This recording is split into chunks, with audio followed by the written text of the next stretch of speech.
So I'm doing a listening session yesterday, and because I'm getting ready to, I'm going to do a video about these planar. Love them to death. Love them, love them. And I'm listening to this because this is the newest flagship. I've been playing with flagships for about the past 12 months, and out of the ones that I've tried so far, I thought that the Cayin, they executed it the best, by a good margin, actually. So went about getting the brass black version, because less people got it, and I don't want to get the N8. More people got that, so got this one. Listening to this, thing about planars is they're very, very, very, very revealing. Really, like in a way that dynamics can't possibly compete with. I'm a dynamic old school person, but planars are really impressive, and these blow my mind. I love these. I'm enthusiastically endorsing these when I do a review for them. Love them. Anyway, I'm listening to this yesterday, and I'm thinking this sounds good, but I thought they sounded fantastic. So I'm not thinking about it too much. I decided to bust out the M11 with the amp on the back. Let me go ahead and turn this off right now because I'm not actually listening to it. And start listening to that, and with the power output of this 4.4, it should be pretty good.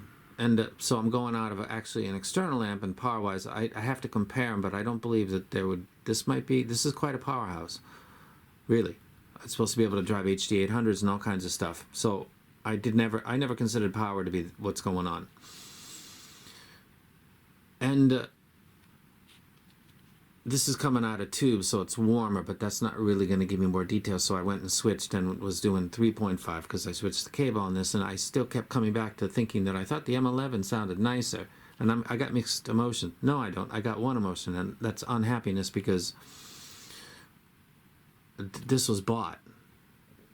This was bought. This thing costs $3,000 to $4,000 for most people. To put that into perspective, this is $500 plus that's $500. That means that you could buy 3 of these. Who would do that? A lot of people that I've run into in this hobby end up buying stuff they like for their wife, for their kid, for somebody. So you could buy 3 M11s and the amp that goes with it and the interconnect cable for one of these. And face-to-face, the user interface is wildly more impressive on the M11 than it is on this. So what this has got to do best is function as a music player. And so the navigation system is not going to be fantastic. I wake up this morning and I'm going to do this video, and that fish is back. And the reason that it's back is when I turn the power on, and maybe I don't check head-fi so much, and other N8s. If J Mills is watching this, I'm going to ask you a question, so pay attention, please. If other N8 people, maybe it automatically updated for them as well, because I'm backwards now. I got the fish, and I can't customize my own little. Does it make a difference? In generally speaking, unless there's a horrific thing going on, I don't want to automatically be sent backwards with firmware. Just automatically, without some kind of warning or why would it automatically go backwards? I wasn't running into any problems. So I've got the fish again, and the picture that I had spent my time to resize and to make it so and name it, pick 1 or 2 or 3, is gone. It's on the device, but I can't use it because I've been sent backwards by firmware, by automatic. And when I select update firmware, it won't do it. So I don't know what's going on with that. Let's not ignore the fact that this case comes with this device. What's the big deal about that? I accepted the fact that the Gorilla Glass on the black makes this thing so slippery it's dangerous. And I was using this case, and I didn't know that it came with shims. Shims. You know what a shim is? A shim is like a thing that you put when two things don't fit together, like there's a gap and you stick something in there to bridge the gap. It's called a shim.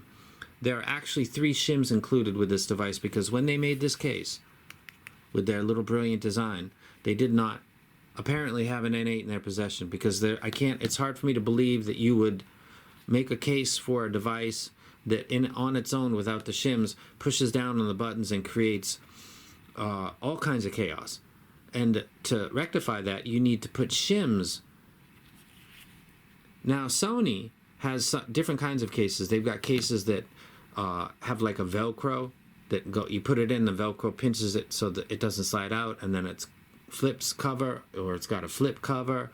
And there are ways that they avoid you from, the buttons are recessed, so that's not a big deal, but there are ways that Dignus could have made a case where I don't need to put shims, 3M taped shims, that if they're not on here, and I got to take these off someday, so I don't have the profile of my player because they didn't do the case correctly.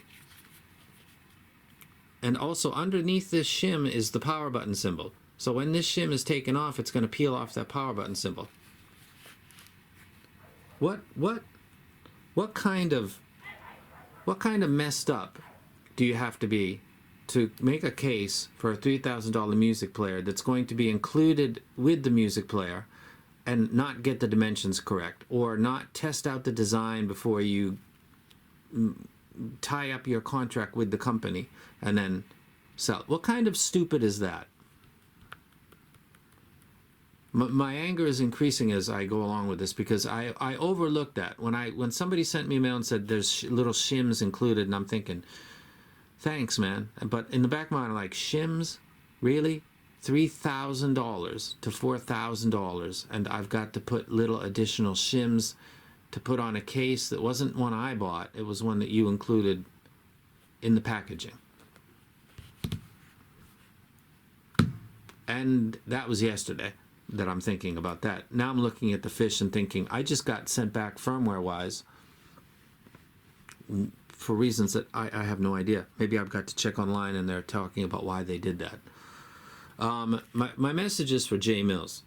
I know I'm talking to Jay Mills because he's somebody that, if you know him, you should pay attention to him. Hopefully he doesn't, fall victim to getting captured by some companies or something. He pays for his stuff to this point, and he loves the N8. And I got this for the second time because I like it too. I just did a video talking about how I like stuff, and the stuff I like I get again. So I just went about doing this again. I'd like him to get the M11 if he doesn't have it. I think he does. I'd like him to get this amp. I think he had it but doesn't have it now. I'd like him to get it. And I'd like him to listen to some of the music that you see. We can talk specifics. And to compare with your favorite, most revealing headphones, this that you like and I like. I remember, this is not the first time I've had it, so I'm like doing this comparison for the benefit of FiiO. I wouldn't do that anyway. Not for the benefit of FiiO, but I would do it if I was angry at a company, because that's the way that I am. But this was actually obtaining a second time of that very expensive DAP because I liked it, and then starting to run into little things like the shims, the navigation system, whatever. And then when I did a listening, I realized that I thought this sounded actually better with that tube amp, but that makes a total cost of $1,000. And then the update came automatically, and the reminder that I'm using shims, that without the case wouldn't fit. And then I'm thinking about this whole narrative that a lot of people stick to, even slightly, that money buys you quality of sound and otherwise. I'm starting to believe that you're getting materials only. You're getting materials. For example, this is a brass milled chassis. I think that would be the impressive thing. But versus the M11 and sound with that tube amp, I wouldn't. So before I start swearing and freaking out, if you got the M11 and you like it, I do too. I think it's rather neutral, kind of plain sounding. I add this tube amp and it's spectacular. And not only is it spectacular, by way of listening to this on this, because I just got this and thinking this sounds good, but, and then go back to the one I listened to and I thought these sounded amazing. Wow, the difference is not much, and it's the opposite of what you would imagine based on price. And I'm not happy about the whole thing. So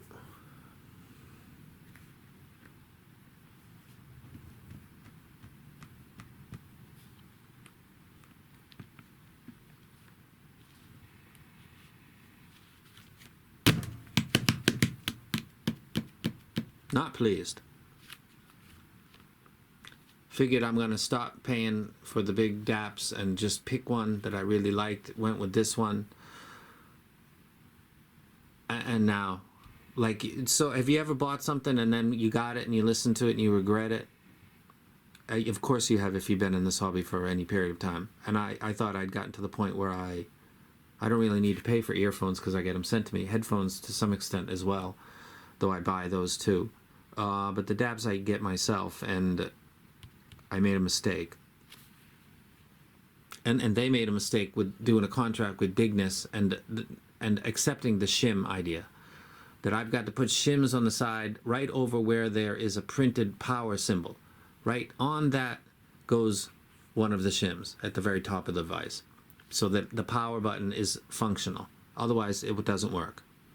You guys did that and released this to the public. Blows my mind. And I jumped into this myself. Who's the moron?